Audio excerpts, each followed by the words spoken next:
भारत, जय गौ माता, जय धरती माँ।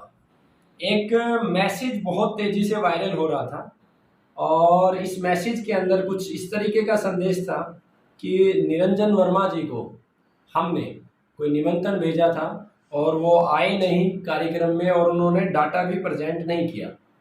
मैं इसमें एक स्पष्टीकरण देना चाहता हूँ। कैंसर मुक्त संसार का निर्माण करने के लिए, भारत को विश्व को रोग मुक्त बनाने के लिए कैंसर विशेषज्ञ महासम्मेलन का आयोजन किया गया था। जितना संभव था 2 से 3 माह में 300 से अधिक वैद्यों को हमने व्यक्तिगत रूप से निमंत्रण दिया था। निरंजन वर्मा जी बहुत अच्छा कार्य कर रहे हैं। फोन पे हमारी लगभग कार्यक्रम से 4-5 दिन पहले ही चर्चा हुई थी, बहुत सार्थक चर्चा हुई थी। समय का अभाव जो कि सभी के पास होता है और अनप्लान्ड था, पहले हमारी चर्चा नहीं हो पाई थी इस विषय पे, तो सिर्फ इतनी सी चर्चा हुई थी और उसी को एक बहुत सारा मैटर बना के और दुष्प्रचारित किया गया। तो मैं चाहता हूं कि गलत संदेश ना जाए। गौ माता के प्रति, राष्ट्र के प्रति बहुत अच्छा कार्य निरंजन वर्मा जी कर रहे हैं और हम सब एक हैं। और उस कार्यक्रम का भी उद्देश्य ये था सत्य को दिखाना, और अगले कार्यक्रम में डाटाबेस के साथ आपको साथ में निरंजन वर्मा जी भी और भी अच्छे लोग, और आप सबको अच्छे से परिचित है कि 23 जुलाई को एक बहुत बड़ी रिसर्च टीम बनी है जिसमें अब तक 5000 वैद्य शामिल हो चुके हैं। और आप आने वाले समय में देखेंगे कि हर गांव में जो विशेष नुस्खों के जो वैद्य हैं वो वैद्य भी उसमें शामिल होंगे। और इतना ही नहीं, जो चरक संहिता, वाग्भट संहिता जिस समय में हमारे पूर्वजों ने लिखी थी उसको आप पुनर्लेखन का कार्य भी किया जाएगा। और जो आयुर्वेद के तत्काल प्रभाव की जो औषधियाँ हैं, विष चिकित्सा है या हमारी भांग के माध्यम से जो औषधियाँ बनती है, ऑपरेशन, वो इस संगठन के द्वारा भी किया जाएगा और उसमें महत्वपूर्ण भूमिका रहेगी आदरणीय निरंजन वर्मा जी की भी।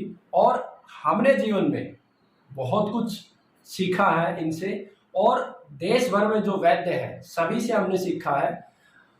ये जो कार्यक्रम था, इस कार्यक्रम में पहुंचने वाला प्रत्येक वैद्य विजेता बना है, और समय के अभाव में जो नहीं भी पहुंच पाए वो सब भी विजेता बने हैं। गुरुकुल का उद्देश्य ये नहीं था कि अपने आंकड़े को दिखलाना। मेरे पास जो रोगी ठीक हुए हैं उसमें बहुत महत्वपूर्ण भूमिका ईश्वर की है।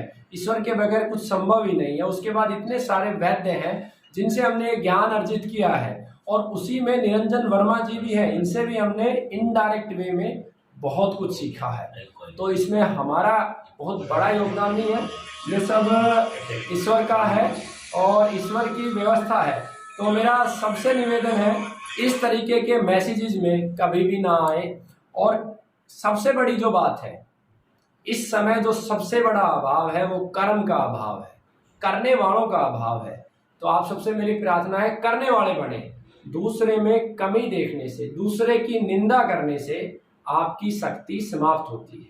अगर आपके अंदर सामर्थ्य है तो व्यक्ति के सामने जाइए, उसकी आंखों में आंखें डालिए और बोलिए कि आप गलत हो। जो लोग उस सम्मेलन में थे उन्होंने देखा था, गौ माता के दूध के विषय पे लगातार 3 घंटे हमने डिबेट करी थी, और उन लोगों से डिबेट करी थी जो पूंजी के आधार पर भी चरम पे है और शक्ति के आधार पे भी चरम पे है। लेकिन इस तरीके के संदेश दोबारा ना फैलाएं। जो भी है सभी इस प्रकृति में हमारे मित्र हैं, और गलत करता है तो व्यक्ति स्वयं के साथ करता है।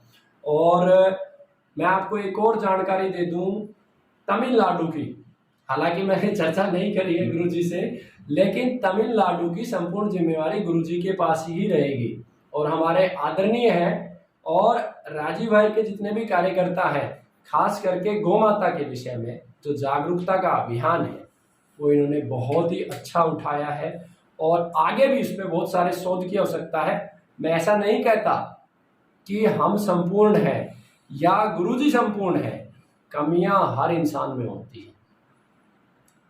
कमी रहित एक भी व्यक्ति इस सृष्टि में नहीं मिलेगा। एक भी व्यक्ति, मैं कहता हूं, जिसके अंदर कमी ना हो इस धरा पे नहीं मिलेगा। अगर कमी समाप्त हो जाएंगी तो हम ईश्वर के समान हो जाएंगे। तो इसलिए व्यक्ति की कमियों की तरफ ना देखें, उसकी अच्छाइयां कितनी है और उन अच्छाइयों से समाज को लाभ कितना हो रहा है। आजकल बहुत सारी चीज़ों के लिए, छोटी छोटी चीज़ों के लिए, मैं राजीव भाई के कार्यकर्ताओं को, हम सब में एक चीज़ देखता हूं कि हम सब बिखरे हुए हैं। कहीं ना कहीं हम निंदा के आइकन बन गए हैं। अगर राजीव भाई के एक एक कार्यकर्ता ने एक एक विषय को उठाया होता तो शायद हम बहुत आगे चलेंगे। बहुत सारे कार्यकर्ताओं ने बहुत अच्छा कार्य किया है, जिन्होंने प्रचार प्रसार का कार्य बहुत किया है, बिना किसी संगठन के राजीव भाई की आवाज को घर घर तक पहुंचाया है। आप लोगों ने अथाह मेहनत की है। लेकिन मेरा एक आप सबसे निवेदन है, मैं आप सबका भाई हूं, आपका साथी हूं। इस समय आवश्यकता है एक एक विषय पर गहन अध्ययन करने की। आयुर्वेद का विषय उठाइए, खेती का विषय उठाइए, गौमाता का विषय उठाइए। अगर ये 10 वर्ष हमने गंवा दिए तो याद रखना सब समाप्त होने वाला है। पूंजी की जो सत्ता है, उस सत्ता ने जीएम सीड्स पूरे भारत और विश्व में फैलाने का प्लान बना लिया है। सभी देसी बीज वो अपने पास सुरक्षित रख चुके हैं। तो सबसे पहला जो बड़ा काम हो सकता है इस समय हमारे बीजों को बचाने का, देसी बीजों को बचाने का। और इसी से भी बड़ा काम अगर कुछ है, हमारी मूल नस्ल को बचाने का। क्योंकि जर्सी, होलिस्टियन, फ्रीजियन कोई बड़ा षड्यंत्र नहीं था, इससे लाखों गुना बड़ा षड्यंत्र है सीमन का।